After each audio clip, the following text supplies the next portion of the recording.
We are ready to come back to the United Nations if the talks that were the basis of China and Russia deciding to exercise the veto are not successful. There is a period in which there will be an attempt at mediation. We know that talks have been taking place. It's very important that these talks lead to a legitimate outcome. If these talks falter and fail, and if the mediation does not work, then I think there is a case for going back to the United Nations.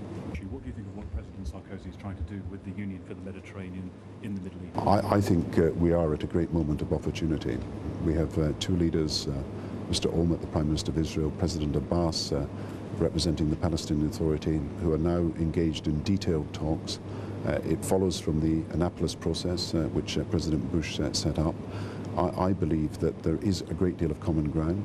I believe that the problems, while very difficult, are not insurmountable.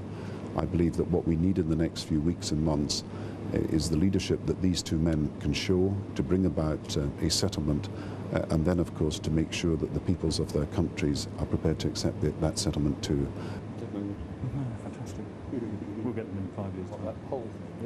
Everybody who's spoken has spoken about rising food prices and the need to increase agricultural production, particularly in the poorest countries. Everybody has spoken also about the rising oil price and the rising price of commodities and the need to build a more secure energy future. And I think this dialogue between the oil producers and the oil consumers, which partly takes here, partly has happened in Jeddah, will happen in London in the next few months, is the means by which we find a new energy strategy for a different kind of world.